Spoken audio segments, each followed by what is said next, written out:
Kami komisaris, pemilik Nusantara. Secara simpelnya, tanpa Aceh Republik ini tidak ada. Jangan mikir kamu masih ada. Ini saya katakan belak-belakan. Aceh kok ngapa-ngapa dikit-dikit mau merdeka, emang bantu apa aja sih? Kan banyak sering bertanya seperti itu.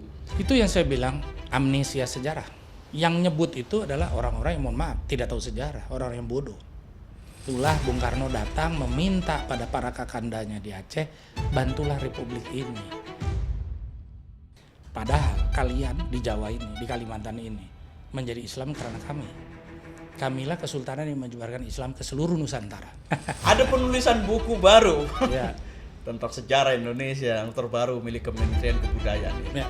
Sultan sudah membaca sangat dalam ini, Pak. Saya baca dan banyak kesalahan. Oh, Sultan diajak atau tidak dalam penulisan untuk menjelaskan naskah-naskah yang ada? Tidak. Mana pengkhianat? Sebut saja pengkhianat. Nggak usah dibilang pendiri Republik atau membantu sebarin Islam. Pengkhianat is pengkhianat. Waktu Prabowo membuka RDMP Balikpapan, beliau marah. Kenapa Sultan ditaruh di tengah, di belakang? Iya. Harusnya paling depan. Karena Pak Prabowo punya adab, mengerti sejarah. Kita memverifikasi Raja Sultan Nusantara yang asli. Ada diverifikasi. Ya. Solo kan berantem jadi 2. Iya. Oke, malah 3. Pemerintah nunjuk pemangku adat, Tejo Wulan, saya kenal baik. Pemerintah harusnya tidak ikut campur. Buat saya merasa terhina sekali. Saya tidak minta bantuan pemerintah, even 1 single cent.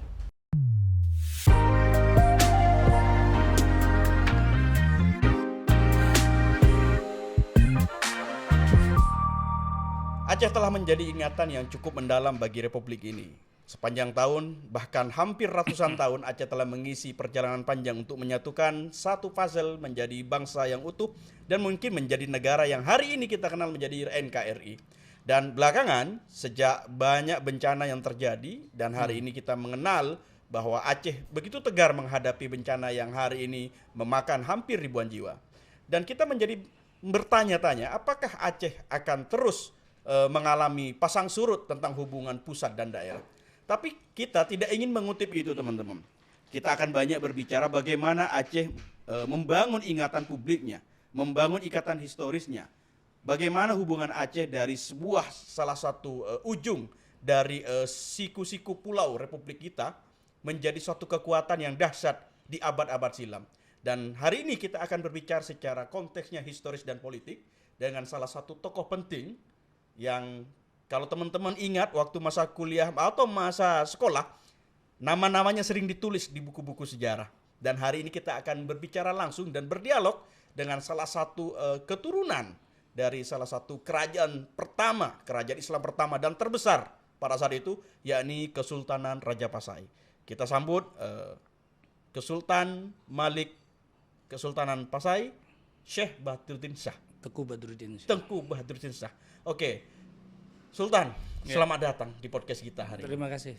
Ini kesempatan yang mungkin tidak banyak dan jarang sekali podcast politik akhirnya mengundang salah satu pakar sejarah sekaligus orang yang banyak mengenal sisi terdalam Aceh. Ya. Sultan, kesibukan hari ini? Hari ini saya masih sibuk dengan menyalurkan bantuan ya. Atas nama Yayasan Majelis Raya Sultan Pasai, kemudian atas nama Yayasan Pendidikan Tahfiz Quran Samudra Pasai Mulia, di mana saya pemilik dan pembinanya, untuk mengirim bantuan ke Aceh. Kita sudah 8 gelombang kirim bantuan ke Aceh, baik uang tunai, bahan baku ya, makanan, minuman, obat, pakaian, kemudian juga kita membuat sumur air bersih. Karena di Aceh ini kalau nggak ada air yang bersih, kita nggak bisa sholat, tidak bisa beristinja dengan baik. Jadi kita sekarang ini fokus membangun banyak sekali sumur-sumur untuk air bersih. Untuk kenapa? Kalau orang Aceh ini kan kalau dia bisa beribadah dengan tenang, bagaimanapun gempuran bencana ataupun musibah, minimal dengan sholat, dengan mengaji ataupun berzikir, dia bisa memiliki ketahanan batin dan ketahanan mental untuk menerima cobaan dari Allah. Itulah pentingnya sumur yang mungkin orang dilupakan, pikir hanya untuk minum. Minum tentunya sangat penting ya, tapi untuk menjaga kebersihan ini bagian daripada survival kami. Makanya sekarang Kesultanan Pasai itu yang sampai hari ini masih berjalan ya. Saya adalah dinasti ke-24 dari Sultan Malikul Saleh, yang dinasti yang pertama. Nah, kita kebetulan daerah bencana itu meliputi wilayah daripada Pasai yang paling besar, yaitu Kabupaten Biren, Kabupaten Aceh Utara, Kota Lok Sumawe, ya, Kabupaten Aceh Timur, Kabupaten Aceh Tamiang, Pidi dan Pidi Jaya. Ini Masya Allah sebagian besar terjadi di situ. Kemudian juga wilayah lain adalah Takengon sekitarnya. Itu juga terputus jembatan, sungai, tapi tidak separah daerah-daerah Pasai. Sehingga tentu saja secara moral dan juga secara beban ya, saya harus menyelesaikan, membantu ini. Alhamdulillah kita dapat bantuan dari Nahdlatul Ulama, saya dapat bantuan bahkan dari negara asing langsung melalui kesultanan, tidak melalui pemerintah. Saya juga banyak mendapat dari NGO, foundation untuk membantu menyerahkan bantuan kepada yang membutuhkan. Oke. Gitu. Sultan, saya ingin tahu sebetulnya. Sultan tadi menyebutkan wilayah Pasai. Ya. Secara berulang-ulang ada 2 kalimat wilayah Pasai. Ya. Aceh hari ini secara administratif di mana aja wilayah Pasai yang dimaksud? Apakah ada sebagian wilayah Aceh yang bukan masuk Pasai? Betul. Dulu kan di Aceh, jangan salah, ada namanya kerajaan disebut Indrapura, yaitu berada di Banda Aceh sekarang. Karena Aceh itu masuknya Islam itu abad ke-8. Ya, dengan Kesultanan Perlak dari dinasti Sayyid dari Mekah. Itu mereka masuk abad ke-8. Nah, sebelumnya Aceh itu kan apakah Islam ya? Tentu saya tidak. Ada namanya Indrapuri, ada namanya kerajaan Indrapura di daerah yang kita sebut sekarang ini Banda Aceh atau Aceh Besar. Kemudian daerah Melabuh waktu itu masih hutan. Ada juga kerajaan-kerajaan juga, tentunya belum beragama Islam. Kemudian di Perlak itu satu kota pelabuhan kecil ya di utara Aceh pada tahun 1267 itu bergabung konfederasi menjadi Samudra Pasai. Jadi ada kota Perlak, ada kota Jempa, ada kota Samudra. Oke, nama tidak asing. Perlak, Jempa. Ini teman-teman pasti tidak asing 2 kata ini. Ya. Tapi pasti ada masalah persepsi yang sering salah, Sultan. Ya. Bisa tolong dijelaskan, Perlak, Jempa ini sering diingat oleh ingatan publik kita itu apa? Ya, sebagai kota perdagangan. Kota perdagangan. Samudra pun kota perdagangan karena kita berada di Selat Malaka. Tentunya kota perdagangan. Apa yang didagangkan? Rempah-rempah lah. Kedua emas. Ketiga kamper ataupun disebut sebagai barus. Ya. Kita mengirim ke luar negeri dari sana karena kota perdagangan yang menerima itu pertama adalah Kalkuta di India, kemudian Goa dan juga kota Malaka yang pada waktu itu masih berbentuk kerajaan Malaka, belum ada Portugis ya. Nah, sebagai pusat perdagangan kalau kita belajar sejarah, 3 wilayah ini memang terkenal sekali karena termasuk kota perdagangan terbesar. Namanya Majapahit belum ada abad segitu, Majapahit itu abad 14, 100 tahun lebih kemudian. Ya, sehingga Aceh ini memang secara geopolitik dan geostrategis sangat strategis. Itu adalah pintunya Indonesia. Bila Aceh ini tidak dibangun dengan baik, maka efeknya juga ke seluruh negara yang namanya Indonesia ini. Itulah pentingnya Aceh. Meskipun jumlah penduduknya hanya 5,5 juta, ya, pemilihnya dalam pemilu cuma 2,2. Jadi secara politikal kalau kita bilang electoral vote tidak penting seperti Jawa Barat 59 juta. Jangan disalahkan bahwa Aceh itu juga seluas Jawa Barat. Tapi penduduknya gimana? Jawa Barat 59 juta. Kita cuma 5,5, sangat kecil. Tapi geostrategisnya mengalahkan Jawa. Oke, bisa dijelaskan geostrategis yang pernah dilampaui Aceh, yang mungkin Jawa tidak pernah melampaui ini? Ya, begini. Pada waktu armada-armada dari luar negeri masuk ke Nusantara, pintu pertama adalah Malaka. Karena mereka masuk dari India ya, zaman itu mereka dari Afrika Selatan kan. Turun ke bawah masuk Andaman, masuk ke India. Dari India masuklah ke Aceh, Sumatera dan daerah Sumatera Utara ya, tapi utamanya dari Aceh dulu. Dari situlah mereka membawa jung, ya, termasuk dari Cina Ming dulu ke Jawa. Sehingga perdagangan ini adalah yang membuka Nusantara. Masuknya juga Belanda, masuknya Portugis, itu semua dari arah Aceh, dari Sumatera, dari Selat Malaka. Tidak ada yang masuk dari Natuna atau Laut Cina Selatan, tidak ada yang masuk dari Filipina. Semua melalui Selat Malaka. Karena Selat Malaka ini adalah urat nadi dunia dari zaman purba sampai sekarang. Gitu. Jadi Aceh itu memiliki sekali lagi geostrategis yang luar biasa. Sehingga memang harus dijaga oleh Republik ini keberadaannya, persatuannya dan juga kesejahteraannya itu merupakan hukum wajib lah. untuk Oke. republik. Sultan, yang paling saya ingin dari awal ingin bertanya ini sebetulnya. Kita hari ini sudah menjadi utuh negara kesatuan Republik Indonesia. Saya ingin bertanya sebetulnya, ini jujur sekali ingin bertanya. Bagaimana identitas kesultanan bisa bersenyawa di tengah kontekstualisasi Republik? Jawabannya seperti gampang lah. Kita anggap seperti PT. Direktur utama PT itu adalah presiden. 5 tahun sekali bisa diganti. Kesultanan kerajaan adalah pemilik Nusantara. Kami adalah komisaris. Saya adalah sekjen dari Dewan Adat Nasional Republik Indonesia yang menaungi raja-raja Sultan Nusantara yang sudah terverifikasi ya, yang sudah diakui oleh pemerintah sebagai raja sultan yang sah. Sebagai komisaris, kami ini kan seumur hidup menjaga republik ini. Presiden hanya 5 tahun, paling banter 10 tahun. Sehingga harusnya direktur utama itu mengajak para komisarisnya menjaga Nusantara ini bagaimana. Tanpa Aceh tidak ada yang namanya Garuda Indonesia. Tanpa Aceh tidak ada yang namanya Monas. Ya, itu adalah sumbangan dari Aceh. Tanpa bonds Republik Indonesia dulu yang dijual di Aceh nggak bisa bertahan. Ya, tanpa radio Rimba Raya, Aceh Indonesia ini udah hilang dalam konvensi Meja Bundar. Tidak ada lagi namanya Indonesia. Hanya Aceh yang masih menyuarakan ada republik.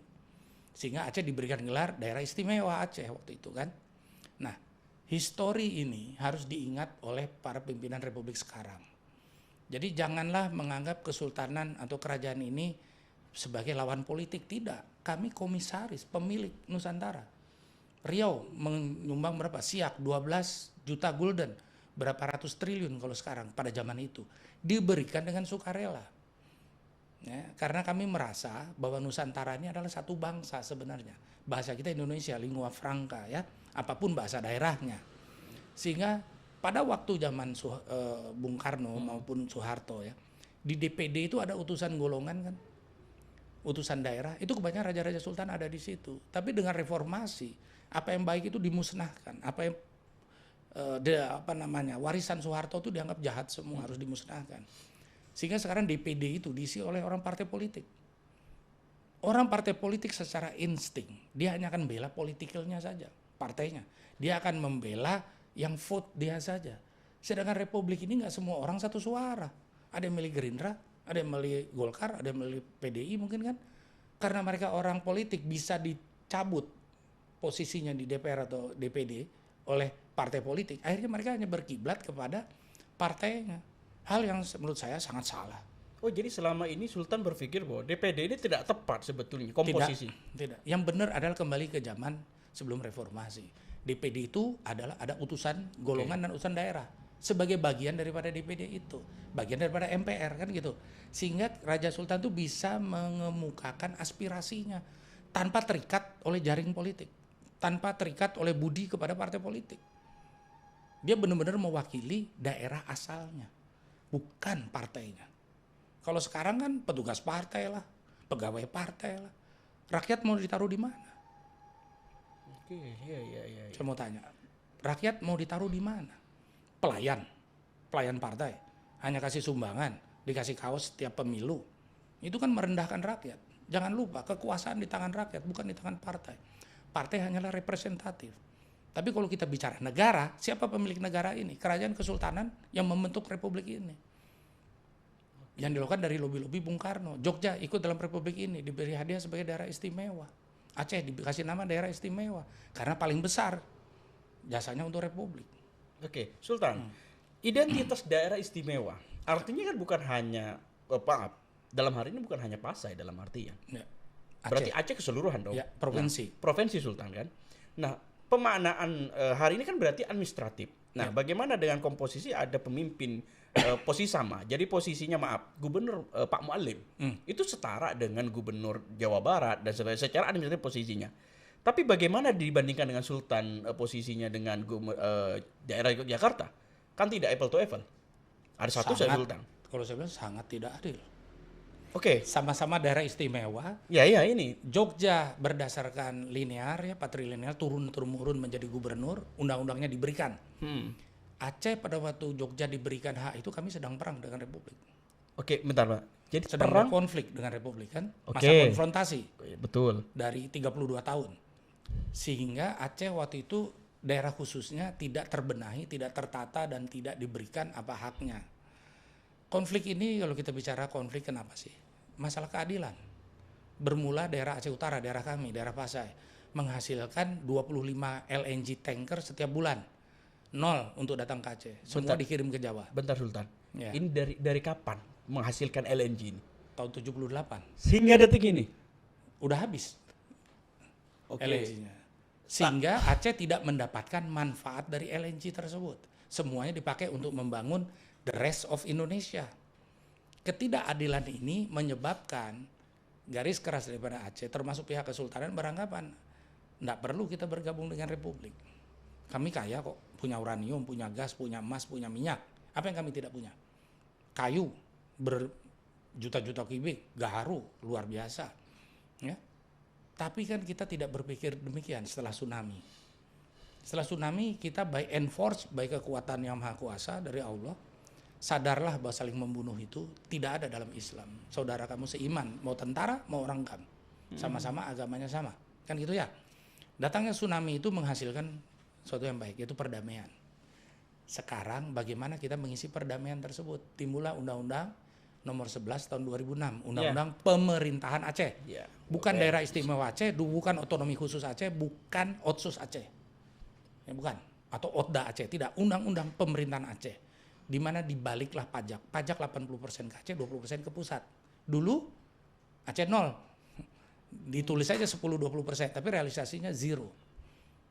Sekarang Aceh bisa menata dirinya sendiri, meskipun masih sering berbenturan interpretasi undang-undang dengan pusat. Gitu. Tapi kan diselesaikan secara intelektual dengan kita berdiskusi kepada pemerintah pusat. Dan karena perdamaian inilah Panglima Gam yaitu Mualim Muzakir Manaf bisa menjadi gubernur. Karena kami diizinkan membentuk yang namanya partai lokal. Tidak pernah ada dalam Republik ini partai lokal kecuali di Aceh. Dan di sana juga ada partai nasional, kita sebut Parnas dan Parlok kan. Itu adalah undang-undang pemerintahan Aceh. Gitu. Kami punya identitas sendiri. Kira-kira demikian. Oke, Sultan, yang paling banyak orang ingin tahu sebetulnya. Ini banyak orang yang bertanya soal kesultanan-kesultanan yang ada di Indonesia. Termasuk hari Sultan Pasai. Ratusan. Dan saya ingin tahu sebetulnya bagaimana hubungan Republik pertama ketika datang ke Aceh, terutama untuk berpamitan menjadikan negara ini, menjadi bangsa-bangsa ini menjadi negara. Terutama Bung Karno, berpamitan bagaimana sebetulnya konteks Beliau itu terjadi? bukan berpamitan, meminta. Saya catat lagi, meminta. Untuk bergabung. Meminta. Yes. Berbicara dengan Aceh itu termasuk waktu itu adalah Daud Bereh, salah satu ulama, kepada Kakanda di Aceh. Dia tidak bisa, dia berikan menyebut dirinya Adinda. Berarti dia menuakan masyarakat Aceh, menuakan tokoh-tokoh Aceh dengan menyebutnya Kakanda. Tolonglah bergabung kepada Republik karena Republik ini sudah hilang, sudah hancur. Semua dikuasai oleh Belanda. Jogja sudah dikuasai, Jakarta apalagi, ya kan? Satu-satunya yang masih mengobarkan perjuangan adalah Aceh. Dan kami bolak-balik mengirim pesawat ke Burma, ke Thailand, beli senjata untuk pejuang-pejuang Republik seluruh Indonesia. Jadi seandainya Pak Daud Berhi waktu itu menolak, udahlah aku nggak ikut kamu lah, kau urusin aja lah wilayah yang sudah bergabung dengan. Berarti Aceh selesai. Ini. Berarti bukan, Aceh bukan Aceh, Republik ini selesai. Selesai dan Aceh juga jadi negara termandiri pada itu. Betul. Oke. Daud Bereh adalah tokoh ulama di Aceh. Kemudian beliau karena kecewa dengan Bung Karno bergabung menjadi DITII karena janji-janji yang tidak dipenuhi. Dulu kita Aceh menjadi provinsi yang istimewa. Ujuk-ujuk digabung dengan Sumatera Utara. Aceh dimusnahkan. Itu adalah pertamanya terjadi pemberontakan. Kemudian Daud Bereh sendiri bertentangan dengan keluarga besar kesultanan. Masalah bahwa kesultanan ini tidak mau bergabung dengan Republik karena kita masih sebagai sultan yang merdeka, berdaulat, punya kedutaan besar di mana-mana. Apa gunanya bergabung dengan Jawa? Kita bilang dulu kan kita ngerti lainnya itu adalah Jawa. Sedangkan kita sudah merdeka. Disitulah Bung Karno datang meminta pada para kakandanya di Aceh, bantulah Republik ini. Dan kita bantu. Kita belilah uang yang disebut itu bonds lah dikeluarkan Republik Indonesia. Kemarin Pak Jokowi kan ada mengambil manyak itu, dia tebus tuh uang apa namanya bondsnya. Ayah saya juga punya 1 koper mungkin bonds itu. Berapa? Jadi saya ingin tahu dari Sultan. Bonds ini harganya berapa sebetulnya kalau ditukar? Ada Rp10, ada Rp5, tapi jangan salah ini tahun 45 46 ya. Kalau ditukar sekarang ya mungkin bisa beli pesawat 10 bonds itu. Karena dinilai dengan emas kan. Oke. Nah, kemudian kita juga memberikan pada Republik ini pesawat 3 unit kan, Selawas 1, 2, 3 untuk berjuang juga, termasuk yang jatuh di Jogja kan, Adi Sucipto itu membawa senjata dan obat-obatan, dan untuk membantu pimpinan politik kita bergerilya secara politik di luar negeri kan naik pesawat, kan kita diblokade di laut, di darat apalagi sudah dipegang oleh Nika kan Belanda. Satu-satunya cara ya dari Aceh terbang, dan di Aceh lah yang masih ada radio namanya Radio Rimba Raya, belum ada RRI, tiap hari menyeritakan bahwa Aceh ini dan Indonesia ini masih berjuang melawan Belanda. Berarti yang apa disebarkan di Belanda itu di Konferensi Meja Bundar, di PBB, di luar negeri itu bohong. Indonesia ini masih eksis. Jadi inilah selama ini kenapa orang masih mengira masa Aceh bantu sebanyak itu. Jadi orang banyak teman-teman kan pasti nanya. Penonton kita tuh, apalagi pas bencana kemarin Sultan, Aceh kok ngapa-ngapa dikit-dikit mau merdeka, emang bantu apa aja sih, kan banyak sering bertanya seperti itu. Itu yang saya bilang amnesia sejarah. Yang nyebut itu adalah orang-orang yang mohon maaf tidak tahu sejarah, orang yang bodoh. Kalau dia mau baca sejarah, ya zaman SMP, SD, sejarah itu jelas kok. Berapa besar jasa Aceh itu buat Republik ini. Secara simpelnya, tanpa Aceh Republik ini tidak ada. Jangan mikir kamu masih ada. Semua itu sudah menjadi negara federasi daripada Ratu Wilhelmina. Kita sama aja kayak Malaysia sekarang, atau Inggris di bawah protektorat Inggris. Aceh tidak. Kami masih punya kedutaan di Singapura, punya kedutaan di Amerika, punya kedutaan di Turki, punya kedutaan di mana-mana. We are still state, ya, sovereign state. Dan kami membantu Republik ini untuk bangun. Gitu. Jadi kalau udah bilang ngapain sih Aceh itu kenapa selalu sebut-sebut merdeka?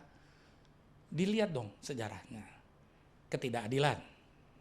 Kenapa kemarin waktu bencana ada ribut bilang merdeka? Saya katakan itu bukan aspirasi orang Aceh sebenarnya, tapi sebagian yang merasa bencana ini kok kita dibiarin saja.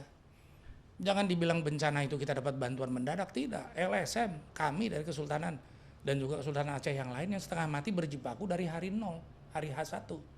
Bantuan dari pusat itu malah dibilang, maaf ya, Kepala BNPB menyatakan itu hanya besar di medsos. Statement yang saya bilang sangat bodoh. Saya tulis itu di koran. Tidak lihat hanya berdasarkan laporan asal Bapak Senang. Berapa ribu yang meninggal, berapa ratus desa yang hilang, 23 desa wipe out. Artinya apa? Desa itu musnah. Itu kan bukan bencana di medsos, itu bencana real. Ketersinggungan itu, merasa tidak diperhatikan itu, yang kemudian ditangkap oleh Presiden Prabowo dengan dia datang ke Aceh dan nginap di Aceh. Menenangkan. Saya peduli, bahwa yang gak peduli itu oknum ya. Menteri bawa karung beras 5 kilo, ngapain? Itu kasih buruh aja. Yang perlu kita itu, hei kamu menteri, bantuan apa yang kamu bawa dari departemen kamu? Rencana ke depan pasca rekonstruksi bencana itu apa? Kami tidak butuh seorang menteri jadi buruh ngangkut beras. Kami juga tidak perlu menteri yang hanya bawa beras 100 kilo ya, terus pamer-pamer dan TV, sore udah pulang, ngineplah di hotel Marriott atau Hyatt di Medan. Kepala BNPB yang dulu, almarhum Bang siapa namanya, yang dari Kopassus itu, Doni Monardo. Doni Monardo. Saya sangat respect. Sama saya tinggal di tenda 1 bulan. Sejak berarti tragedi Obatin Aceh, tsunami COVID. Aceh, Waktu tsunami bukan Aceh, COVID. pas COVID. Karena Aceh terendah vaksinasinya, cuma 36%. Dengan beliau datang ke sana 1 bulan, dia mengerti dan dia bicara dengan saya. Karena bagaimana ini? Aceh ini supaya orang mau disuntik, kan diisukan haram, vaksinnya dari Cina, mengandung babi. Saya bilang, Ganda Joni, gampang. Bagaimana? Besok kita kumpulin, saya kasih beras 3 truk. Setiap yang kita suntik, kita kasih beras. Ngantri lah. Naik jadi 64%, salah satu tertinggi di Indonesia. Oke. Vaksinasinya. Datanglah Pak Jokowi dengan Pak Budi Gunawan waktu itu kepala BIN. Wah, Aceh hebat. Trik yang sangat sederhana, mengertilah perasaannya, mengertilah adatnya, mengertilah budayanya. Bang Joni itu 1 bulan tinggal di Aceh di tenda, dia ingin merasakan kesulitan. Ya sekarang cuma ngomong-ngomong dari Jakarta, datang ke sana bikin tenda, Presiden Prabowo pulang, tendanya dibuang lagi, hilang. Itu terhadap orang Aceh, kami anggap itu perbuatan orang-orang yang berkhianat pada Aceh dan lupa pada sejarahnya. Oke, Sultan, saya ingin Aceh ini kan sangat kental saya berkunjung 2 kali ke Aceh. Nuansa Islamnya itu sangat, mulai turun di bandara, nuansa Islam Kental. sangat kental sekali, kental. Madura tempat saya tinggal, walaupun banyak santri, tak sekental Aceh. Saya aku ini tak sekental Aceh. Aroma Islamnya kuat sekali. Ya. Saya ingin tahu pemahaman Aceh terkait memandang bencana. Kontekstualisasi pemahaman nilai keislaman, apakah ini murni murni dari takdir pemahamannya bahwa ini adalah ujian bagi orang Aceh, atau orang Aceh sudah mulai paham kekayaan Aceh sangat dieksploitatif? Nomor 2 itu yang benar. Jadi begini, Jadi oke.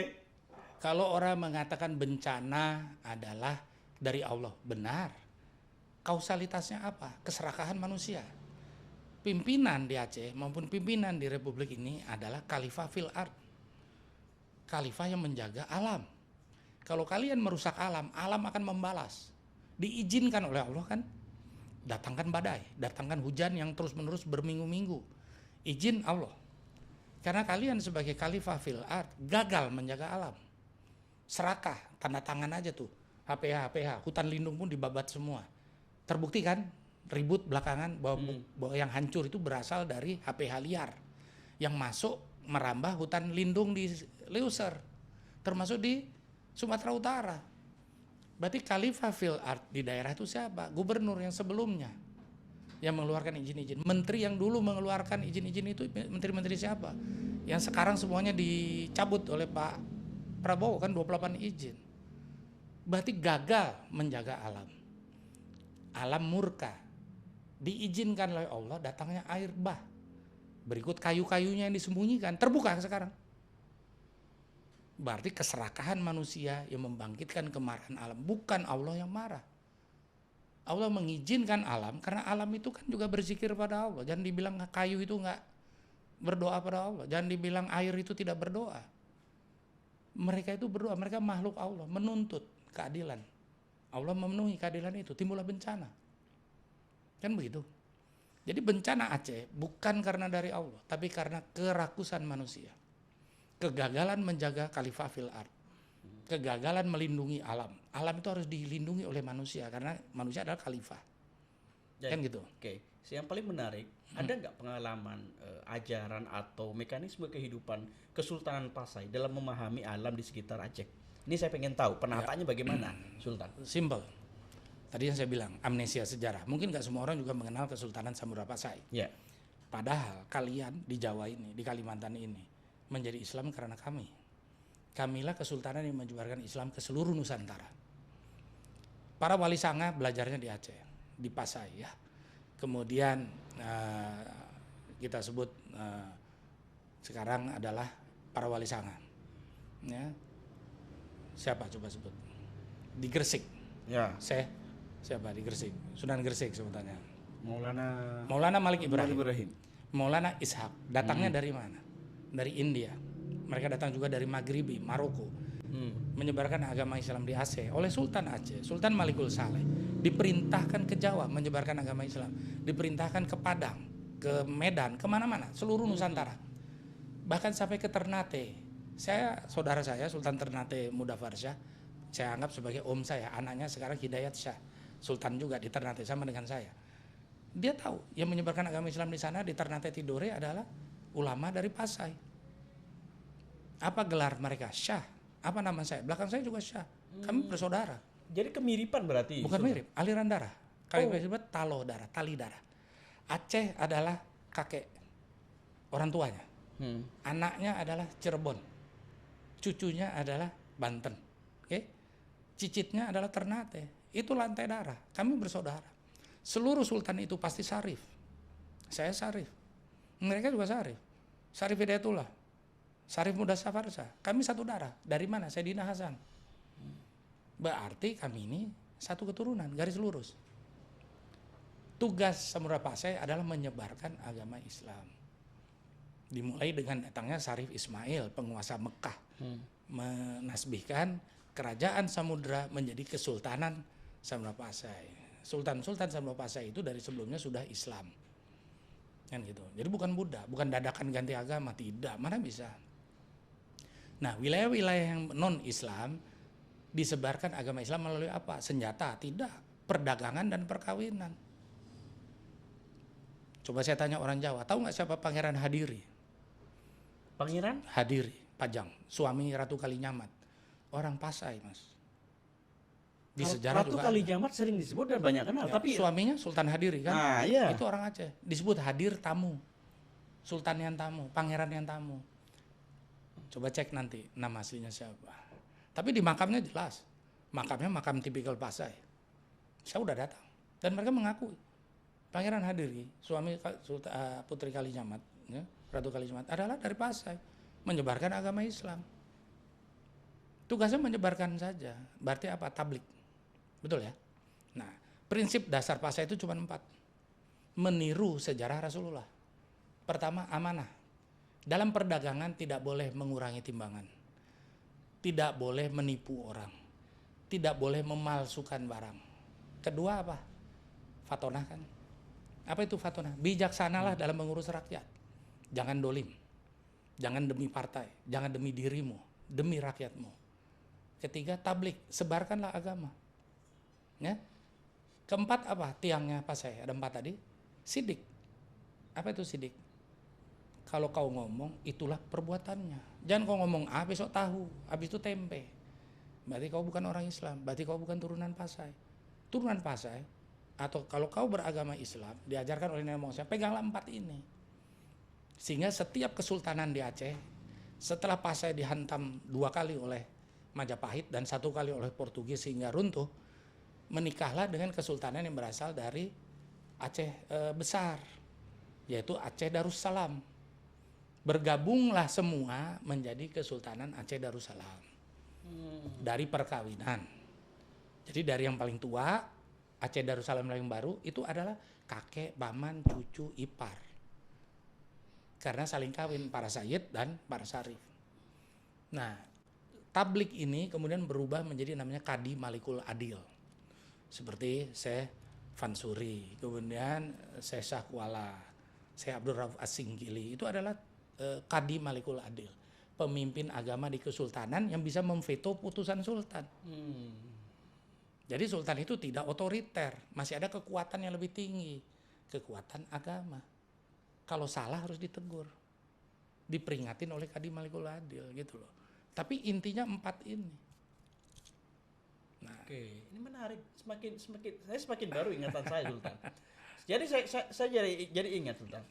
Sultan nyebut tadi ada hubungan tentang bahwa anak itu berarti keturunan Pasai, anak Cirebon. Sultan, ya. Sultan Syarif Hidayatullah. Oke, berarti nama kampus saya dulu. Sultan Syarif Hidayatullah adalah Syarif kan? Syarif. Mana ada di Cirebon zaman Buddha ada Syarif atau zaman Hindu? Pasti dari negara Islam yang pertama, Kesultanan Pasai. Beliau anak daripada Sultan Hud, Raja Hud atau Sultan Abdullah. Sultan Pasai ke-18. Kemudian beliau diminta memimpin kerajaan di Mesir Fatimiyah beberapa waktu. Fatimiyah? Ya, di Mesir kan Fatimiyah. Iya, Fatimiyah. Ya, masih ada hubungan sampai sejauh itu, Sultan? Masih dong. Syarif itu kan ujungnya pasti Sayyidina Husain. Sayyidina Husain adalah cucu Rasulullah. Dinasti Fatimiyah adalah dari Sayyidatina Fatimah kan, yang mendirikan Fatimid atau Fatimiyah. Ya. Beliau diminta menjadi raja sementara karena waktu itu rajanya masih kecil di Mesir. Menikahlah dengan Nyimas Rara Santang dari kerajaan Pajajaran. Lahirlah Syarif Hidayatullah dengan Syarif Nurullah. Syarif Nurullah meneruskan kerajaan Fatimiyah. Syarif Hidayatullah pulang ke Pasai memperdalam agama di Pasai, kemudian menyebarkan agama Islam ke Cirebon. Disinilah dengan bantuan para sesepuh gurunya seperti tadi Maulana Malik Ibrahim, Maulana Ishaq, ya, mendirikan yang namanya Wali Sembilan. Berarti Pasai punya pengaruh terhadap Jayakarta, gitu? Jelas. Siapa yang membebaskan Jayakarta waktu itu disebut sebagai Sunda Kelapa? Panglima perangnya siapa? Tubagus Pasai. Tubagus Pasai. Itu adalah gelar kami dulu, tuanku disebutnya Tu. Jadi bukan orang Banten. Bukan. Banten mengirimkan pasukan Demak juga mengirim pasukan, Cirebon memimpin pasukan, panglima terbesarnya adalah Tubagus Pasai. Kenapa? Simpel aja, kita kan sudah punya hubungan darah. Beliau ini dulu pernah perang bertahun-tahun melawan Portugis. Jadi senjata Portugis beliau hafal, Tubagus Pasai ini. Beliau anak daripada salah satu pimpinan ulama terkemuka di Pasai. Cuman ahli perang, kan gitu. Beliau juga tahu strategi Portugis itu seperti apa, mengalahkan benteng-bentengnya di Malaka. Dimintalah oleh Sultan Demak, tolong bebaskan Sunda Kelapa bersama pasukan dari Banten dan Cirebon. Dibebaskan lah kan, kalau nggak salah 1524 atau 1527. Disebutlah itu menjadi Fatan Mubina. Fatan Mubina. Kota kemenangan, ada di Quran. Fatan Mubina. Fatan Mubina itu terjemahannya kota kemenangan. Jadilah Jayakarta. Jayakarta, Karta kan kota, Jaya kan menang. Dulu beliau menyebutkan Jakarta itu setelah Sunda Kelapa menjadi Fatan Mubina. Terus istilah Fatahillah itu bagaimana, Sultan? Kerancuan pengertian. Fatahillah adalah gelar perang. Jadi aslinya Fatan Mubina. Kota. Bukan. Kota Sunda Kelapa. Iya. Setelah dimasukkan, ditaklukkan oleh Tubagus Pasai. Betul. Atas permintaan Demak dengan dibantu oleh Banten dan Cirebon menjadi Fatan Mubina nama Fatan kotanya. Mubina. Ya. Terus Fatan Mubina kan bahasa Arab. Hmm. Di sini kan masih banyak orang Banten kan masih mengacu kepada tradisi dia ya, bahasa Jawa lah. Kota Fatan Mubina adalah kota kemenangan. Bahasa Jawanya apa? Joyokarto, Jayakarta gitu doang. Lah Fatahillah ini yang paling rancu ya. Yang rancu. Bagaimana menjelaskan ini? Fatahillah adalah gelar perang. Pemimpin armada laut itu adalah Fatahillah atau Falatehan. Sunan Gunung Jati, Syarif Hidayatullah juga disebut Fatahillah. Tubagus Pasai juga disebut Fatahillah. Kalau kita sekarang Commander of the Naval Forces lah. Kira-kira begitu. Waktu beliau menyerbu Malaka disebut Fatahillah. Orangnya beda-beda tapi gelarnya kan sama, Panglima Besar Laut lah gitu. Panglautnya disebut Fatahillah. Jadi jangan salah ya. Fatahillah bukan nama tapi gelar kepemimpinan Panglima terbesar armada laut. Di kami disebutnya Fatahillah. Sultan, saya menjadi ini. Maaf ini saya ingin mendapatkan informasi lebih dalam, Sultan. Saya menarik. Sunan Gunung Jati punya gelar juga sebagai Fatahillah. Fatahillah. Nah, pertanyaannya, saya belum pernah mendengar cerita bahwa Sunan Gunung Jati menjadi panglima Laut. laut. Kan beliau bukan ujuk-ujuk jadi sultan. Terus Beliau kan membantu Fatahillah, membantu Demak. oh, Raden Patah. Istri Raden Patah salah satunya juga dari Pasai, keluarganya, tantenya kan. Fatahillah, Kesultanan Demak, Raden Fatah itu berasal dari Palembang. Kan dia orang Cina. Kalau kita baca, namanya nama Cina kan. Coba lihat. Tapi kan Cina Muslim. Dan beliau memang Muslim. Asalnya dari mana? Ya semua berakar dari Pasai. Nyebarin agama Islam ke Palembang. Disebutnya Puang, disebutnya Datu dulu. Nah, oke. jadi gini loh, nggak mungkin seorang raja tidak memanggil keluarganya untuk membantu dia. Kalau dia menghadapi kesulitan, pasti keluarga dulu dong. Dan pada saat itu Pasai sangat berkuasa di ujung Sumatera, sangat kaya raya, perdagangan luar biasa, punya duit, punya senjata, punya meriam. Oke. Pasti dong dia panggil pamannya, dia panggil kakeknya untuk bantu, dia panggil indatunya untuk ngebantu. Sesimpel itu. Kan nggak mungkin kalau nggak kenal minta bantuan. Ini yang sering dilupakan. Tapi sejarawan kayak Pak Anhar Gonggong ya sempat juga berdiskusi dengan kami, dia benar, sejarah itu benar. Hanya ada kepentingan terakhir dihilangkan, dihapus. Ya, orang yang pengkhianat bangsa dianggap pahlawan. Bentar Sultan. Sekarang ada buku bagus. Buku bagus ya. Ada penulisan buku baru. Ya.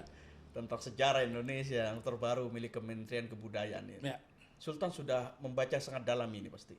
Saya baca dan banyak kesalahan. Oh, catat baik-baik itu Pak Menteri. Tolong catat. Apa kesalahan yang paling kelihatan? Banyak cerita-cerita hikayat dari penjajah dimasukkan dalam buku sejarah. Ya, seperti tadi saya bilang. Apa sih hubungannya Aceh dengan Republik ini? Apa sebatas hanya ngasih pesawat, sama sebatas ngasih emas di Monas, ya kan? Apa hanya sebatas bantu beli uang Republik? Apa sebatas dengan Radio Rimba Raya? Itu kan tahun abad 20 kan, abad 19 sekian, abad 20. Kita sudah bantu yang namanya Nusantara ini sejak abad 13, sejak abad 8 bahkan. Sudah membuka perdagangan, sudah kenal dengan semua Raja Sultan Nusantara, apapun agamanya. Gitu loh. Kami adalah salah satu tiang utama daripada Republik ini. Tapi apa dalam sejarah disebutkan, berapa bantuan Kesultanan Aceh untuk Republik? Berapa kesultanan di misalnya Banjar? Berapa yang dibantu oleh Kesultanan Jogja? Yang dinaikkan cuma Jogja saja. Itu kan Jawa sentris namanya. Lupa bahwa Kesultanan Siak bantu berapa 12 juta gulden untuk Republik ini. Harusnya itu dibuka. Harusnya itu tidak ditutupi. Harusnya jangan Jawa sentris saja. Kalau kita bicara Republik, kita bicara dari Aceh sampai Papua. Dan ini tertulis di buku itu dan Ya. tidak berimbang, Sultan. Ya penulis-penulis ini kan kalau saya bilang ya dipesan hanya nulis begitu dia tulislah. Termasuk Pak Anar Gonggong, ahli sejarah yang saya kagumi menyatakan demikian. Bikinlah studinya dengan benar. Mana cerita yang merupakan rekayasa daripada penjajah jangan dimasukkan. Mana pengkhianat sebut saja pengkhianat, nggak usah dibilang pendiri Republik atau membantu sebarin Islam. Pengkhianat is pengkhianat. Apa ciri pengkhianat? Kita berjuang membela Republik, membela kesultanan kerajaan, dia berpihak pada penjajah. Caplah dia sebagai pengkhianat memang. Karena kepentingan dia, kepentingan uang umumnya, kekuasaan, tahta kan gitu. Banyak juga. Betul. Sultan aktif hari ini sebagai Sekjen, Sekretaris Jenderal Dewan Adat Nasional Republik Indonesia. Sultan diajak atau tidak dalam penulisan untuk menjelaskan naskah-naskah yang ada? Tidak. Tapi Sultan Pasai hari ini tahu bahwa Sultan hari ini punya banyak naskah, manuskrip yang penting, Ya. yang harusnya dibaca untuk melengkapi puzzle itu. Kenapa harus mengambil manuskrip itu di Leiden? Kenapa harus di Belanda sana? Dokumen Oke. sejarah. Memang Belanda itu sangat tertib administrasi. Penulis laporan sejarah itu pasti kan Gubernur Jenderal Belanda. Dia dari bawahan-bawahannya. Tentunya versi penjajah lah yang dibuat. Kenapa kita harus mengikuti versi penjajah? Kenapa tidak gali manuskrip asli yang ada di setiap kesultanan kerajaan? Sebagian besar manuskrip di Jogja itu dibawa oleh Raffles. Yang disebut geger sepehi kan. Karena kerajaan Jogja juga sangat baik dengan saya. Saya diterima dengan hormat. Saya tanya, mana sejarah kamu? Sejarah kami diangkutin semua beribu-ribu buku oleh Stamford Raffles. Adanya di Museum Inggris. Ya toh, British Museum. Yang kalau orang Sultan Jogja pengen lihat sejarah nenek moyangnya harus izin. Di mana fungsi pemerintah untuk mengambil sejarah itu? Jangan cuma keris di Penogoro saja dong diambil. Mana manuskrip asli dari Pasai? Mana manuskrip dari Kesultanan? Mana manuskrip dari Siak?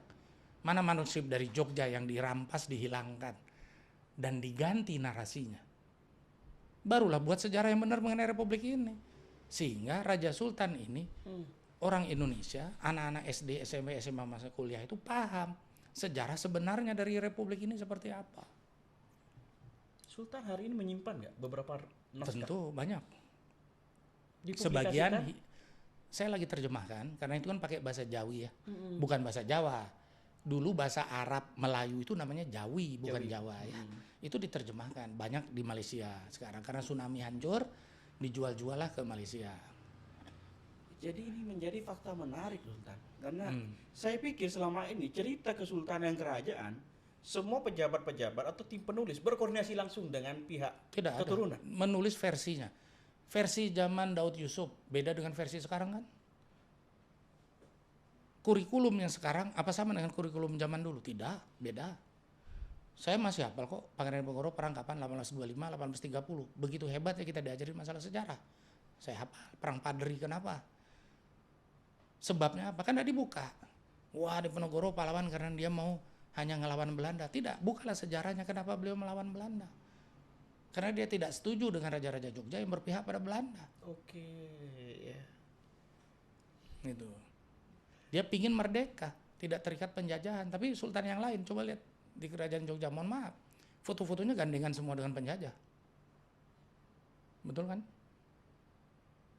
Yang perang dengan penjajah, Pangeran Sambernyawa, itu jelas berlawanan dengan Belanda sampai kemudian kalah takluk, dikasihlah kerajaan, misalnya Kesunanan, Surakarta, Solo, Jogja, dipecah-pecah kan? Iya. Itu teknik penjajah. Bukalah kenapa beliau marah kepada Belanda. Kenapa berperang? Menanggung resiko demikian rupa. Tinggal di Goa Selarong, istri anak diuber-uber, keluarganya dibunuh. Karena idealisme dia, karena keyakinan dia dalam masalah agama juga, bahwa ini adalah perang jihad. Melawan kemungkaran, meskipun yang mungkar itu saudaranya sendiri, dia lawan kan. Gitu. Padahal beliau anak dari Paku Buwana. Ini kalau nontonnya anak SMA ini harus saya harus geleng-geleng dulu, Sultan. Ya, Saya kenapa? harus mencerna pelan-pelan karena beberapa tabrakan di pikiran saya karena bacaan saya dulu tidak seperti ini. Mungkin karena kurang kelengkapan kognitif saya untuk memahami sejarah. Ya. Jadi saya jadi hampir tadi ingin bertanya, Sultan. Koneknya skala perkesultanan antar berbagai daerah. Jadi pertanyaan hari ini. Dewan Adat Nasional ini kan sedang berkumpul hari ini. Ya. Oke. Bagaimana perasaan disatukan? Bagaimana mungkin ada perasaan di mana sultan yang lain merasa kayaknya aku masih ada kesepahaman. Masih dendam pasti ada kan? Sultan yang lain pernah berperang satu sama lain? Banyak. Nah, bagaimana menyatukan perasaan itu? Begini, mengacu pada kesamaan nasib saat ini, Sultan Raja dinafikan, dimiskinkan, ditiadakan. Itu pasti. Kalau kita bicara Kesultanan Kerajaan sekarang, hanya tinggal satu, yaitu Jogja kan. Ternate beruntung karena masih ada istananya. Kami kan di bumi hanguskan, tidak ada sisa. Jogja masih ada, Solo masih ada, Ternate masih ada, Cirebon masih ada. Kita musnah, Siak hancur, Riau mana? Tinggal kayu saja, Arang tidak ada. Nah kemudian dalam belakangan ini kita berkumpul dalam Dewan Adat Nasional Republik Indonesia. Sebenarnya pendiri pertama, ketua pertama kami adalah Bung Karno, pendiri Republik ini. Ketua Dewan Adat. Ya. Ketua Dewan Adat dan Bung Nasional Karno. Republik Indonesia Bung Karno. Fakta historis. Kenapa kok Bung Karno, Sultan? Karena dia tahu hutang budi Republik ini pada Raja dan Sultan. Dan dia sebagai presiden mengumpulkan, meminta pendapatnya, meminta arahannya, meminta mau kemana di bawah Republik ini. Ini kan yang sekarang tidak terjadi. Sudah tidak ada peran Raja Sultan selain menjadi wayang. Oke, kita anggap kasus terbaru waktu Prabowo membuka RDMP Balikpapan. Beliau marah, kenapa Sultan ditaruh di tengah di belakang? Ya. Harusnya paling depan. Karena Pak Prabowo punya adab. Prabowo orang yang punya adab, mengerti sejarah. Beliau, kakek beliau adalah pejuang kan. Sumitro adalah ahli ekonomi. Kakek dia juga pejuang Republik ini kan. Coba baca sejarah riwayat hidupnya keluarga mereka. Mereka mengerti adabnya seperti apa. Tapi apa pemimpin lain punya adab? Tidak. Seorang sultan mau ketemu bupati aja sulit, ketemu camat aja nggak diterima. Karena tuna sejarah, buta sejarah. Kamu jadi bupati karena dipilih Republik. Kami pemilik Republik ini. Karena kami ada, kalian itu ada. Kalian itu ada karena kami sudah ada. Beda tuh. Paham? Baca pelan-pelan. Kalian ada karena kami sudah ada.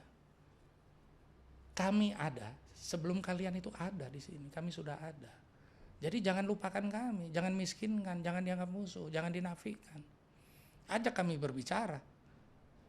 Kalau misalnya kami gugat ke International Court of Justice bisa. Dokumen itu masih resmi dipegang oleh Belanda. Gitu loh. Tapi kita kan hanya mau Republik ini bagaimana cara menjaganya. Dengan beribu-ribu adat budaya yang berbeda. Bagus ditemukan Bhinneka Tunggal Ika kan. Kita ini bersama. Bersama itu artinya apa? Duduk sama rendah, berdiri sama tinggi dong. Jangan seorang sultan yang memberikan lahannya free kepada IKN, ibu kota dengan free loh beliau. Didudukan di tengah, di pojok sana. Seperti seolah-olah dia itu hanya wayang. Bos, dia itu pemilik IKN, pemilik Kerajaan Kutai. Di mana kamu mendirikan ibu kota Republik. Hargai dong. Alhamdulillah Pak Prabowo mengerti.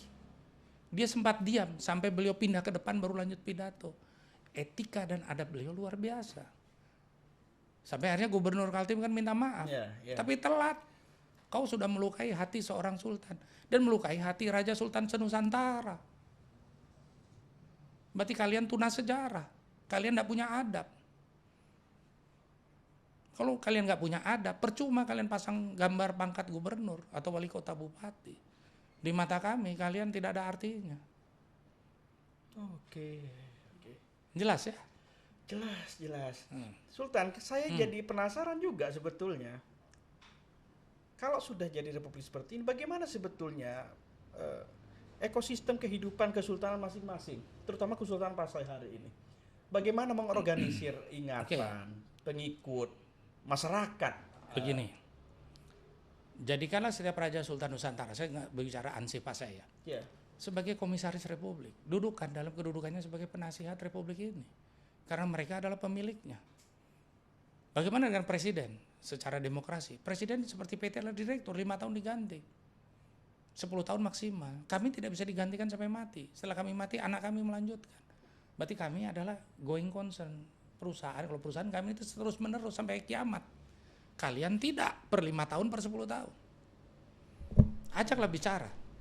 Dudukan pada tempat yang sebenarnya sebagai komisaris republik. Memberikan pendapat. Memberikan arahan. Apa sih sulitnya mendengarkan pemilik republik? Daripada hanya mendengarkan kepentingan partai yang hanya sesaat, transaksional. Kami tidak mungkin transaksional, anak cucu kami terus. Transaksional kan hanya bahas pemilu saja. Hal yang sangat simpel. Bukan kami mau jadi presiden, tidak perlu. Bukan kami menjadi anggota DPR, kalau ada terpilih silakan. Tapi bawalah suara rakyat. Jadi selama ini menurut Sultan tidak ada ceritanya dari unsur Kesultanan Nusantara yang jadi penasehat. Dahulu waktu MPR ada utusan golongan. Oke, yang itu Utusan daerah tadi. itu. Kenapa harus dibuang? Apakah itu demokrasi? Itu bukan demokrasi, itu penjaliman pada Raja Sultan. Karena suara mereka harus didengar. Gitu. Oke, ada pertanyaan kritis yang saya lupa dipertanyakan di awal sama Sultan. Soal tentang pengaruh dan kekuasaan Sultan. Maaf, dari masing-masing daerah. Kita mulai mungkin dari Sultan sendiri. Ya. Bagaimana masyarakat Aceh melihat Sultan hari ini sebagai keturunan langsung dari kerajaan Kesultanan Ya, Pasai? sangat simpel. Kami adalah pimpinan adat, budaya, dan agama tertinggi di Aceh. Tapi kami memiliki ulama-ulama yang ada dalam kesultanan. Seperti tadi saya sebut, Kadi Malikul Adil, Abu Payapasi, Abu Mudi, ya? Abi Lampisang, ya? Abu Kutakrong yang sudah almarhum. Itu adalah para ulama kami. Mereka yang memberikan nasihat-nasihat dalam bidang syariat, hakikat, tarekat. Itu beliau. Pengejawatan pada rakyat ada di kami. Kami terjemahkan dalam kegiatan-kegiatan kesultanan. Yang tentu saja karena sultan itu tidak memiliki APBN, betul ya? Tidak memiliki APBD. Kesultanan yang seperti saya sebagai pengusaha akan lebih mudah menafiskan itu ke bawah. Membantu perumahan, membantu bencana. Dengan dana dari mana? Kantong sendiri. Tapi Aceh punya namanya Wali Nangro dalam undang-undang. Wali Nangro ini tempat kami mengacu atau mengadu bila ada sesuatu masalah ada di kerajaan kesultanan. Beliaulah punya anggaran APBA di situ. Kita minta untuk bangun masjid, bangun jalan, membentuk madrasah, membentuk kegiatan. Untuk memastikan bahwa adat budaya ini tidak hilang. Satu bangsa, atau bangsa Aceh, atau bangsa Indonesia, atau bangsa Riau, atau bangsa Kalimantan, Dayak, sebagainya. Kalau adat budaya sudah hilang, tunggu saatnya kalian menjadi manusia jajahan, menjadi seorang budak. Itu sudah pasti. Orang yang di luar sana mengincar kekayaan republik ini. Bagaimana caranya? Bikin mereka lupa sejarahnya sehingga mereka tidak punya kebanggaan. Kalau mereka nggak bangga sebagai orang Indonesia, dia nggak peduli Indonesia dijajah masukin orang. Kedua, nggak punya adat. Kalau mereka tidak punya kenal adatnya, apa yang diajarkan nenek moyangnya, apa yang mereka pegang, tidak ada. Kan begitu. Sultan, Ya. Aceh masih hari ini hingga detik ini Sultan masih bergantung dengan dana otsus. Betul. 2027 ini akan berakhir. Saya tidak tahu, kita tidak tahu apakah dana otsusnya akan diperpanjang atau tidak. Dan rupanya kayaknya angkanya lebih kurang daripada tahun sebelumnya. Ya, tapi diperpanjang. Pasti diperpanjang. Pertanyaan segini, ini kan ada dua hal yang sebetulnya paling tidak Sultan harus jelaskan ke kami. Bertentangan ya. Bertentangan. Aceh negara kaya Sultan. Aceh negara yang hampir saya berkunjung, semua mata hijau dan ini sangat-sangat indah sekali. Masyarakatnya tenang dan guyup sekali. Saya melihat masyarakat di situ tuh kayaknya potensi untuk melawan negara ini tidak ada. Sangat tenang sekali. Masyarakatnya sangat ramah sekali. Kemudian saya menjadi pertanyaan, kenapa banyak masyarakat Aceh harus merantau, Sultan? Itu tadi saya bilang, ketidaksetaraan ekonomi yang memicu itu semua. Tadi pemiliknya bicara Aceh itu kaya. Siapa yang menyedot? Orang Aceh? Bukan. Siapa yang punya kebun sawit terbesar di Aceh? Orang Aceh? Bukan. Siapa yang mengeruk emas di Aceh? Orang Aceh? Bukan. Orang Aceh hanya menjadi illegal mining. 3.000 meter, 2.000 meter. Siapa yang punya beribu-ribu hektar? Non Aceh. Ini saya katakan belak-belakan. Jadi jangan bilang Aceh itu kaya kalau orang Aceh bukan yang mengelola. Pemiliknya adalah kapitalis di Medan dan di Jakarta. Mereka yang mengeksploitasi dengan berkolusi dengan pejabat daerah dan pejabat pusat. Itu saya bilang. Tidak bertindak sebagai khalifah fil ard, mengeksploitasi. Oke? Bagikanlah keuntungan kalian pada rakyat Aceh. Sekarang ada CSR. CSR berapa sih? 2,5%. Bullshit. Harusnya kalian beri itu 50% ke Aceh kembali. Bukan 2,5%. Tapi hukumnya menyatakan 2,5%. Apa mereka salah? Ya nggak salah juga, emang hukumnya demikian. Makanya dalam Undang-Undang Nomor 6 2011 seluruh SDA Aceh itu harus dikuasai oleh Aceh melalui gubernur. Itu yang benar. Perkuat Prusda Aceh di kota maupun kabupaten maupun provinsi. Paksa mereka bekerja sama. Bagikan keuntungannya minimal 50-50. Oke lah, sebelum modal balik mungkin 60-40. Modal balik bagi 2 dong. Baru Aceh kamu bisa katakan kaya. Selama itu tidak dilaksanakan, tidak membangun industri hilir di Aceh, orang Aceh mau kerja di mana? Petani. Oke, kita luar biasa 1,8 juta ton gabah kering giling per tahun. Hanya mau jadi petani kah? Atau menjadi perusahaan huler? Menjadi beras? Mengekspor bisa dalam negeri? Harusnya seperti itu kan? Di Aceh tidak ada yang namanya huler. Hanya huler kecil-kecilan doang yang diangkut pakai truk. Tidak ada yang namanya penggilingan padi raksasa di Aceh. Nggak ada. Padahal pendapatannya dari terbesar 1,8 juta, semua lari ke Medan. Medan lah yang menikmati value added-nya menjadi beras. Kami beli beras mahal di Medan 17.000. Ya, yang lebih gila lagi, kulit padinya namanya sekam. Itu 40 miliar 1 tahun nilainya. Menjadi makanan ternak, dibelilah oleh perusahaan pengolah ternak Carun Pokpan di Medan. Tidak ada di Aceh.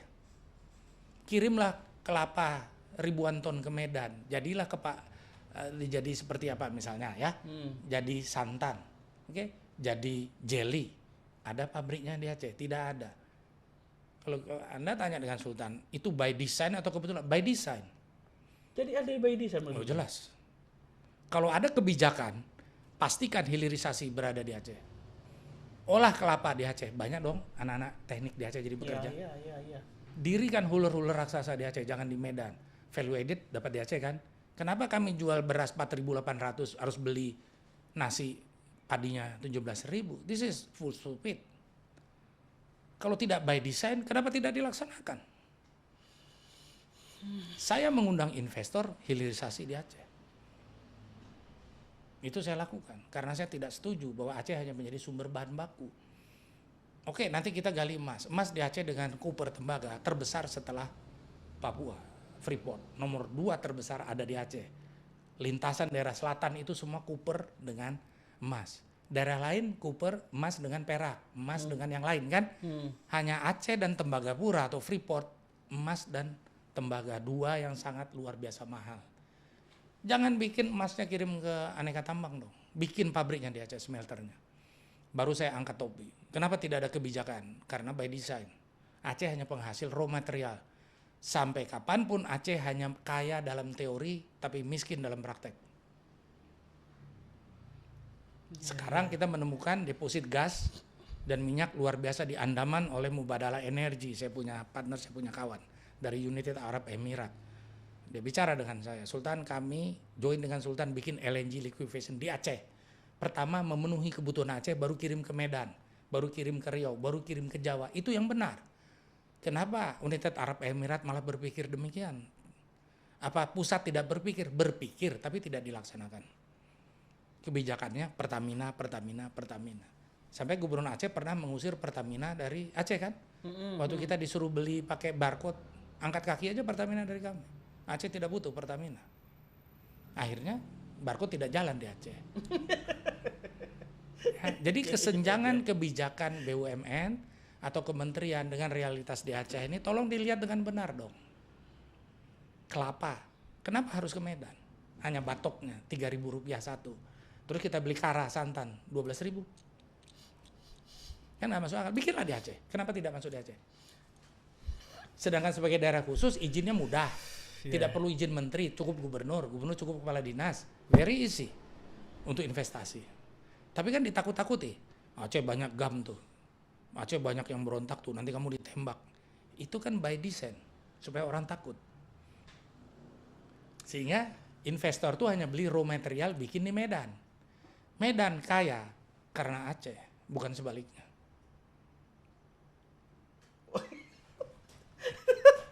Saja teringat dulu ada truk yang dilarang melintas, truk Ya. Aceh melintas dari Itu kebijakan yang sangat bodoh. Ya, saya masih teringat itu Sultan. Truk Aceh dilarang melintas di Medan. Gagal kan? Karena Gagal. ekonomi Medan mati. Sumber bakunya nggak datang. Aceh juga bingung mau dibawa kemana ini beras. Oke. Penggilingannya ada di Medan. Medan juga setengah mati. Ini saya mau beli beras gimana? Nggak ada berasnya. Dari Aceh stop bahan bakunya. Gajah kering gilingnya, GKG-nya. Kan kebijakan yang tolol. Saya berani katakan tolol kebijakan itu. Dan tidak jalan prakteknya kan. Sehingga dibikinlah gardu-gardu tuker plat. Bayar 50.000. Plat BL jadi BK, BK jadi BL. Itu kebijakan tolol kan. Tidak berpikir panjang. Aceh dengan Sumatera Utara dari zaman ribuan tahun lalu itu adalah satu entiti ekonomi, adat dan budaya. Kerajaan Delhi, pendiri pertama, anak dari Sultan Iskandar Muda. Bagaimana kita mau bicara yang lain? Tuhan. Jadi kalau Iya. kebijakan egoisme sentral itu menafikan Aceh, ya bencana yang datang kan. Oke, Sultan, ini yang terakhir. Ya. Mungkin yang terakhir ini mungkin lebih ke saya ingin lebih dalam karena ini pertama kali kita sebetulnya lebih menafsirkan banyak peristiwa berdasarkan nilai historis yang sebetulnya kaya lebih dalam daripada sebelumnya yang kita podcast yang lalu. Sultan, saya ingin bertanya, ini mungkin jadi penutup di edisi kita hari ini. Sultan akan melakukan apa dengan komposisi banyak adat yang sedang berkumpul hari ini Di Jakarta. Di Jakarta. Oke. Pertama kita itu sharing. Apa yang terjadi di Pasai, apa yang terjadi di Aceh keseluruhan, apa yang terjadi di Siak, apa yang jadi di Riau, apa yang jadi Ternate, apa yang jadi di Kutai, oke? Apa yang terjadi di Jawa, apa yang jadi di Solo, Surakarta. Karena saya sekjen, saya kenal semua. Ya. Kita memverifikasi Raja Sultan Nusantara yang asli. Ada diverifikasi. Iya. Ada 297 orang mengaku Raja Sultan. Satu kesultanan kerajaan ada 3-4 Raja Sultan yang mengaku. Harus kita verifikasi kan? Verifikasi itu kita punya prosedurnya di Dan RI ini. Kemudian KTP kamu ada gelarnya nggak? Di KTP saya jelas Sultan Malik Samudra Pasai Teku Badruddin Shah. Government acknowledge, government mengakui. Berarti kami punya legal standing. Jadi jangan bicara menuntut tanah ulayat kalau kita ke pengadilan. Anda siapa, Melki? Saya Sultan bos di Madura. KTP-mu mana? Melki doang, Raden juga enggak. Sultan juga enggak. Dari Kasepuhan misalnya atau dari Pamekasan. Satu, legal standing kamu mana? Begitu legal standingnya enggak ada, bagaimana kamu bisa menuntut hak? Paspor saya tulisannya jelas Sultan Malik Samudra Pasai, His Royal Highness. Saya green lane semua di semua negara dihormati, nggak perlu periksa saya. Jelas kok di paspor saya jelas gelarnya. Gitu loh. Nah, yang palsu-palsu ini bagaimana? Mereka berangkat dari lembaga budaya, forum-forum budaya, forum ludruk. Jadi ludruk pingin jadi raja. Gelarlah pasang gelar-gelar sendiri. Profesor, doktor, MMB, LLC. Gelar yang dibeli dari internet. Bukan dari kuliah. Banyak saya tahu kok. Kami nggak akan pernah luluskan yang demikian. Pertama kita minta mana buku nasab kamu. Kedua, pernahkah kamu dinobatkan di depan umum?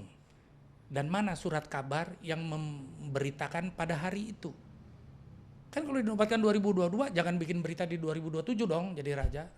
Kan di cover oleh pada masa itu korannya. Oh ada, bukunya ada. Ketiga, kesaksian keluarga bahwa kamu memang betul yang tertua. atau yang dipilih oleh rapat keluarga sebagai sultan? Mana? Solo kan berantem jadi 2. Ya, ya. Oke? Malah 3, pemerintah nunjuk pemangku adat, Tejo Wulan, saya kenal baik. Ya. Tapi dua-duanya kan mengaku sebagai sultan karena kerabat ini menunjuk, karena ini turunan daripada wasiat. Pemerintah harusnya tidak ikut campur. Oh ya? Pemerintah ikut campur karena menganggap Kesultanan Solo sebagai cagar budaya. Oke, ya. Boleh cagar budayanya, berarti asetnya dijamin pemerintah, diberikan bantuan oleh pemerintah untuk merawat, kan gitu. Karena semua sultan raja itu miskin, kecuali Sultan Jogja, karena dia punya Sultan Gron, kan gitu. Nah, karena mereka merebutkan kue APBN ini, berantemlah 2 keluarga. Harusnya Pak Fadlizon yang saya hormati dan juga teman saya baik karena dia dari Bogor ya. Tunggu dong rapat itu mencapai kesepakatan. Jangan ujuk-ujuk datang ribut kan. Gusti Mung ribut, Gusti Timur ribut, kan malu. Buat saya merasa terhina sekali. Saya tidak minta bantuan pemerintah, even 1 single cent. Saya bangun dengan kekuatan saya sendiri, dengan link saya sendiri. Saya datangkan investor, saya bangun Aceh. Bantuan apa dari pemerintah? 0. Mana kesultanan saya? Istananya udah lebur. Dileburin Portugis, dileburin Belanda. Dan kami tidak mau lagi bangun. Kami akan bangun dengan kekuatan kami sendiri nanti, insya Allah. Kan begitu. Nah, apa yang kita perbutin? Bantuan buat makam, berapa sih cagar budaya makam? Mungkin 10 miliar setahun. Nyampe di Aceh mungkin tinggal 1 miliar. Nggak jelas juga kemana pertanggungjawabannya. Buktinya makam-makam leluhur kita di sana sangat terlantar. Kami berusaha merawatnya. Ada anak-anak mahasiswa, adik-adik saya dari Mapesa, masyarakat pemerhati sejarah. Mereka rawat makam-makam itu. Ada bantuan dari pemerintah? 0. Mereka mencari donatur. Mereka sama-sama mengetuk orang yang sama-sama concern. Karena apa? Nisan-nisan Pasai adalah sumber primer sejarah. Oh, iya. Di situ ditulis. Ya, betul. Itu kebiasaannya Pasai. Saya ingat Pasai. betul itu Sultan. Betul. Sehingga tidak bisa dibantah. Betul. Ini siapa? Dia pengusaha apa? Contoh, Sultan Malikul Zahir disebut Rarubadar. Apa Rarubadar bahasa Arabnya? Penguasa lautan. Dia menguasai sampai ke lautan India. Kenapa tidak ada di sejarah? Yang dibilang hanya Majapahit. Tadi saya bilang Jawa sentris. Sebelum Majapahit masih petani, kami sudah menguasai samudera. Kenapa nggak ditulis dalam sejarah? Padahal sejarah itu akan memperkaya sejarah Republik Indonesia. Jangan sentimen dong. Jangan terlalu sentris dong. Adil lah. Nah, dan RI ini merubah ini. Kami minta pencetakan buku-buku sejarah itu, tolong historinya itu dengan benar. Jangan mengambil kitab buatan Senokurgronya. Iya. Oh, karena Sultan di situ hanya sumber primer adanya dari Leiden, ya, dari Brownback Museum. Betul, Bos. Cuman itu yang buatkan penjajah. Jadi yang ditulis itu kepentingan penjajah. Coba dong interview orang yang dijajah, interview orang yang dibunuh, keluarganya. Kamu akan mendapatkan data primer meskipun itu dari cerita mulut ke mulut. Karena kami masih punya tradisi yang disebut hikayat, yang dibacakan setiap maulud. Itu turun-temurun, nggak ada pemalsuan sejarah. Karena kami sampaikan apa yang kakek saya sebut, apa yang buyut saya sebut, saya yang Indatu saya sebut. Tidak ada kepentingannya dengan penjajah, kami hanya menceritakan kebenaran. Dan yang terakhir, saya mengetuk hati pemerintah sekarang, cobalah pelajaran adab budi pekerti kembalikan menjadi kurikulum di sekolah-sekolah. Zaman saya tidak ada murid naik di atas meja menendang gurunya. Yang ada dulu saya kasih tangan, kalau kuku panjang digebuk pakai penggaris. Saya begitu menghormatin guru. Guru itu guru yang kita tiru. Sekarang guru kencing berlari, murid kencing ambil berak. Dilaporin polisi karena bapaknya pejabat, di penjara. Kalau tidak diperbaiki, saya jamin runtuh Republik ini. Karena calon-calon pejabat kita tidak punya adab, tidak punya etika. Saya merasa bersyukur Pak Prabowo presiden yang punya adab, punya etika. Yang dia buktikan kemarin waktu kasus di Balikpapan. Masih ada secercah harapan. Tapi coba kalau pemimpin kita yang nendang gurunya di meja. Kau masih bilang Republik ini akan ada? Tidak, musnah. Karena pemimpinnya seperti itu. Saya juga bertanya, kemana pelajaran budi pekerti dihilangkan dari kurikulum sekolah? Kenapa saya mau tanya? by design atau kebetulan, saya yakini by design.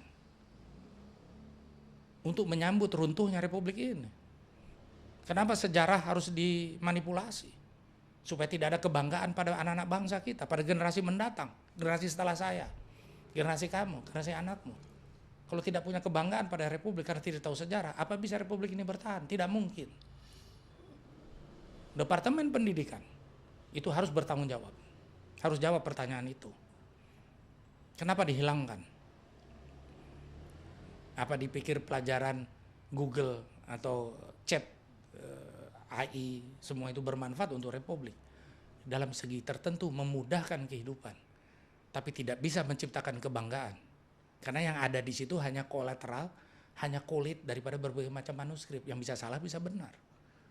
Bikinlah sejarah yang benar dengan republik ini. Timbulkan kebanggaan bahwa kalian adalah pewaris Nusantara yang agung, yang luar biasa. Dengan begitu siapapun mau menjajah Indonesia, kita bertaruh nyawa, pertahankan. Bukan hanya pertahanan Aceh, pertahankan Jawa, Sumatera, Kalimantan, sampai Ternate, sampai Tidore dan Papua. Karena kita merasa kita ini bangsa yang besar. Ini wajib dilakukan turun-temurun.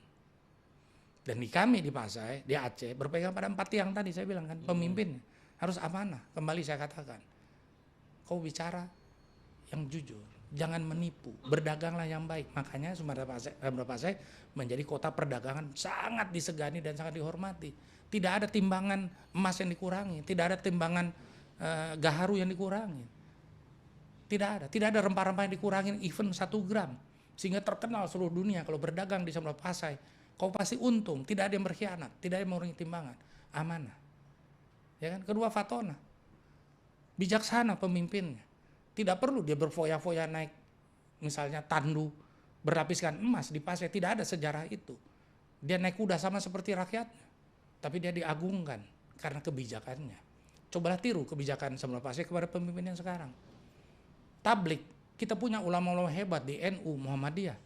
Tularkanlah kebijakan dari Rasulullah itu dalam tablikmu. Pertama, Rasulullah mengajarkan apa? Adab. Adab lebih tinggi daripada ilmu. Kenapa itu tidak digali? Kau punya gelar profesor, doktor, kiai, haji, LLC, tapi kau tidak beradab. Kawin sembarangan, cerai sembarangan. Di mata rakyat, kamu adalah debu. Ajarkan itu, adab. Ketiga, sidik. Kau ngomong A, jalankanlah A meskipun itu pahit. Saya tanda tangan kontrak, rugi, saya penuhi dan saya bayar kerugian itu. Karena saya jaga pilar yang keempat. Saya punya banyak teman-teman emir di Qatar, emir di Dubai. Dia kalau panggil saya tiket dibayar, hotel nggak pernah dibayar, saya tinggal di rumah di istana mereka. Karena apa yang saya katakan, meskipun pahit saya ngomong. Saya tidak gula-gulai. Itu sidik. Ini 4 pilar Pasai yang saya pakai. Apakah bisa diterapkan di Republik ini? Harus. Kalau Aceh menerima bantuan terus, tapi tetap provinsi termiskin, 4 ini nggak jalan. Mungkin ada pemimpin yang nggak amanah, korupsi. Mungkin tidak bijak, dia hanya mementingkan partainya. Ya. Agama, para ulama tidak dipakai dalam pemerintahan, tidak diminta nasihatnya. Jadi jangan bicara masalah sidik. Hari ini A putusan partai, besok B putusan dirinya, besok C potongan keluarganya atau gengnya. Hancur.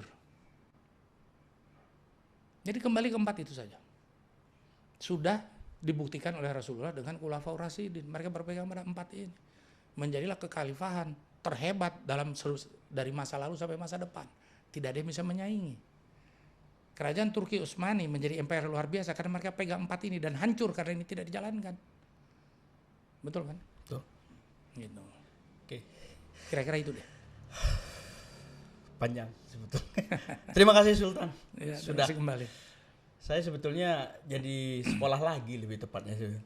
Karena saya tidak memiliki keterampilan mengayah banyak ingatan sebetulnya Sultan. Karena sejarah yang Melki baca juga sejarahnya sudah direkayasa. Hampir bukan sebagian kesalahan. Sebagian besar Sultan. Ya. Dan ini menjadi ya koreksi juga lah bagi kami yang di tim-tim kita di PRC ini. Mudah-mudahan dan ini menjadi informasi ke publik, saya catat baik-baik mungkin. Dan sebarkan. Pasti. Karena kan kekuatan zaman sekarang adalah kekuatan media. Semoga media kita dan pemerintahan ini tidak dibatasi ya. Betul. Media itu adalah pedang bermata 2. Bisa mengedukasi, membangun dan bisa menghancurkan apabila dijadikan sebagai modus untuk menyerang pribadi orang atau memfitnah. Tapi kalau dipakai untuk menjelaskan kebenaran, bukankah media itu juga media tablik namanya? Betul Sultan. Kan gitu. Itulah saya bilang. Jadi sebenarnya 4 pilar ini bisa dipakai dalam semua kehidupan. Gitu. Oke. Sultan, Ya. terima kasih sudah datang di Sama-sama. podcast kita. Saya rasa bahwa ini bukan hanya soal Sultan Pasai. Hari ini kita sedang berbicara tentang jauh di dalam hati sejarah yang terdalam Republik Tentang ini. Nusantara. Tentang Luar biasa. Nusantara yang hampir menjadi puzzle yang seandainya berwarna-warni tapi seolah-olah sulit dijelaskan. Dan terima kasih Sultan sudah bisa menjabarkan secara pelan dan secara runut tentunya. Dan teman-teman yang masih belum paham tentang budaya Aceh dan banyak hal-hal yang masih janggal tentang masalah-masalah Aceh, Sultan sudah menjelaskan hampir rigid, tertib, bahkan dari A sampai Z. Janganlah prejudis terhadap Aceh. Iya, jangan prejudis. Sebelum datang ke sana. Sebelum datang ke sana. Kalau saya 2 kali dan merasakan langsung. Dan mudah-mudahan Sultan bisa datang kembali. Terima kasih. Saya rasa banyak tema yang nanti kita bisa diskusikan bersama. Ya, boleh. Dan mudah-mudahan Aceh tetap menjadi pribadi bangsa yang cukup membangun republik, tegar terhadap bahan ujian dan tetap bersinau dengan asas Islam yang cukup mendalam. Terima kasih Sultan, dan saya Milki Amirul Soleh mengucapkan terima kasih sudah menonton di podcast kita, dan mudah-mudahan kita akan berjumpa di tema yang lainnya dan tentunya dengan tema yang beragam dan bintang tamu yang lebih spektakuler lagi. Dan saya Milki Amirul Soleh mengucapkan assalamualaikum warahmatullahi taala wabarakatuh. Waalaikumsalam warahmatullahi wabarakatuh.